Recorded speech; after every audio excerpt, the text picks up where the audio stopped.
Financial Algebra, Day 28. I'd like to pick up where we left off yesterday in class and then also give you some new notes that'll help you with today's assignment. So yesterday we had gotten to this point in our notes where we were looking at example 2, talking about Heather. This time, rather than saving up her money to pay for the guitar, she is considering what the salesperson recommends by putting 15% money down, and then the remainder would be paid with a finance charged at a regular monthly payment for 2 years. So first we need to identify what the down payment is, and in this case we're being told that we have a 15% down payment. Now the guitar with taxes cost a total of $2,240. In order to find our down payment, we would just simply multiply this by the percentage that we've decided to pay down, in this case 15%. So 2,240 times 0.15 is equal to $336. So from here, I think a good thing to consider is determining how much is owed. So if $336 is paid up front, and the guitar really only cost $2,240, when we subtract the two, we find that the amount owed, well, I'll go ahead and write this out here, 2,240 minus $336, the amount owed is only $1,904. So I should be using better units here. I'll include that. So she only owes $1,904. But now look at what she's agreed to. Look at what she's agreed to do. She's paying for the next 2 years $88.75. So she's going to pay, or she will have paid by the time this is done, $88.75 for each of the next 24 months. Now remember, she's only doing this because she doesn't have the cash on hand, or she doesn't have the patience to save up to buy this guitar. And so what she's agreed to do is pay $2,130 in payments over the next 2 years. Now again, I got that by multiplying her monthly payment by the number of payments that she's agreed to. So she's agreed to pay $2,130. But again, thinking back here, she really only owes $1,904 after she made her down payment. So she's paid some extra here. That extra that she's paid is essentially the interest. We talked about this yesterday. This is the interest on a loan, if you will, allowing her to purchase that guitar now and pay for it later. So how would I calculate the actual dollar amount in interest? Well, the $2,130, so let's not call it interest. Let's go ahead and call it finance charge, since that's what the problem was written as. The finance charge in this case is equal to the amount that she paid minus what was actually owed. The difference between those two is what yields our finance charge. So in this case, $2,130 is what she paid, and she owed $1,904. So $2,130 minus $1,904 shows that she paid $226 in interest, or $226 finance charge. So again, this finance charge is essentially the convenience cost, if you will. This is the amount of money that you're paying extra on that guitar just so that you can have it right now rather than saving up and paying for it later. If you want to look at it another way, what you've done is you've agreed to pay for the price of the guitar, $2,240, plus an extra $226 for $2,466. Because you're agreeing to this finance charge, by taking on this credit, you're now paying almost $2,500 for a guitar that should have only cost you $2,200. $100. Let's look at another example. Carpet King is trying to increase sales, and it has instituted a new promotion. All purchases can be paid on the installment plan with no interest, so that's appealing. You're not paying any finance charges, as long as the total is paid in full within 6 months. So this is a pretty common tactic. We sometimes hear this called 6 months, same as cash. That means the same thing. So the phrase same as cash means no interest. If the Schuster family buys carpet for $2,134, and makes only the minimum payment for 5 months, how much will they have to pay in the 6th month, assuming they are intending to pay it within, or pay it in full within those first 6 months? Well, if you think about it, the Schusters are buying carpet for $2,000. There's no way that if they make this minimum payment per month that they'll have this thing paid off in the 6 months' time. So let's see what happens. If they pay for 5 months at $20 per month, so 5 months at $20 per month, well, that's just like saying we want 5 months multiplied by 20. They would have paid $100 in the first 5 months.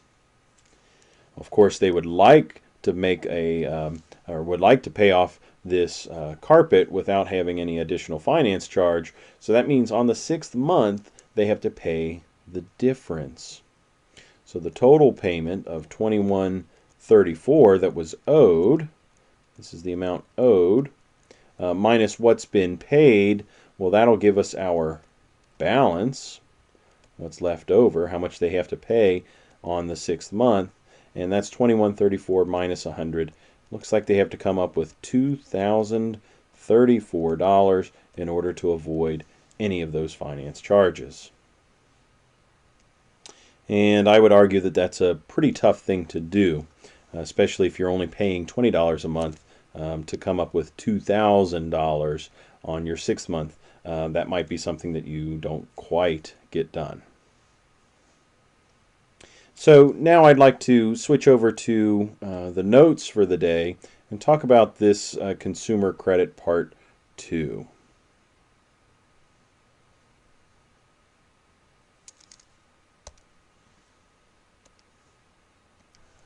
Oops, this should say day 28.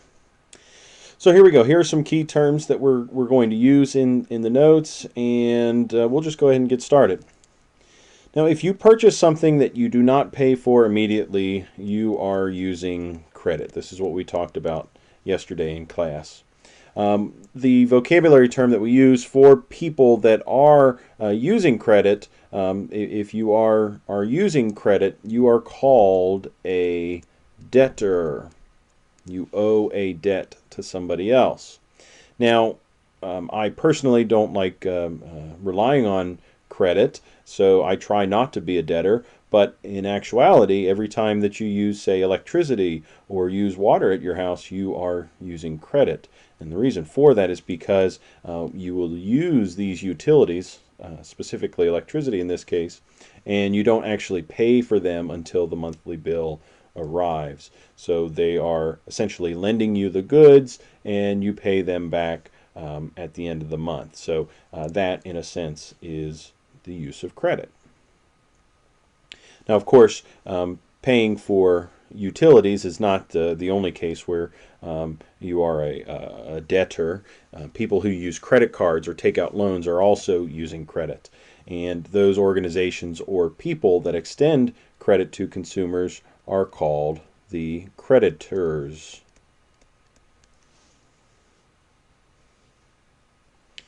Now, we would say that any type of credit is really based on honesty,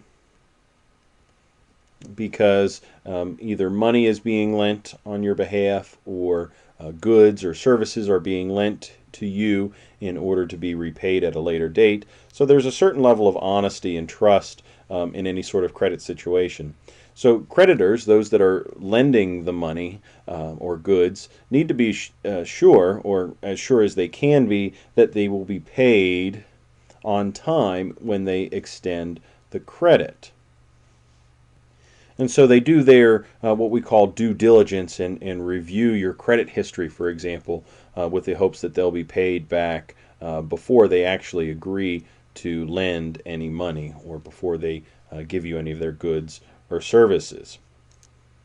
And so a common way that they can check this credit is a credit history report.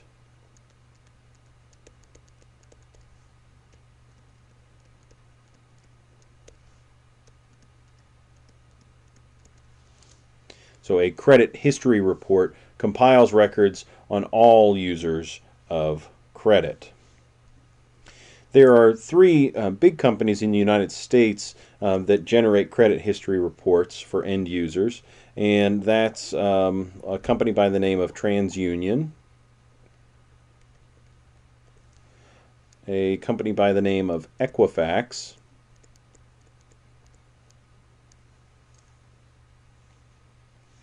and the third company is called Experian. So these three are the most common that are used in the United States right now, and what they do for creditors is they create what we call a FICO score. F-I-C-O. Now this is different from FICA taxes that we were talking about in the last chapter. Here we're talking about FICO, or a credit score, and it's named for its creator, Fair, Isaac and Company.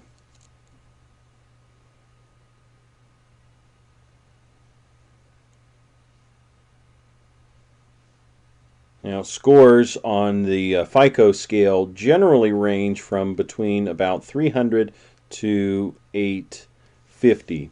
And to be honest, I'm not quite sure how the scores are generated completely. Like, I don't know what it takes, or I don't know where the number 300 comes from and where 850 comes from.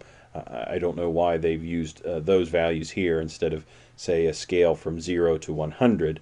But what is important to know is that if you have a score that's really low, close to this 300 range, that essentially tells your creditors that you're a bad person to borrow money. Either you don't pay back your debts, or you don't pay them back on time, or you've borrowed money and essentially just not committed to paying it off. You're a bad person, or you're a person that that the creditor would not want to lend their money to, because it's not a safe bet that you would get, or that they would get their money back. Where on the other hand, if you have a score closer to 850, that means the money that you've borrowed has been paid back on time. You may have been borrowing and paying back for a long amount of time. You're very reliable and consistent with paying your debts back. And so when your score comes back as a number that's really close to this, 850, then the creditor knows that it's a pretty safe bet that they will get their money back. Now, consequently, a low credit score generally requires a higher interest rate,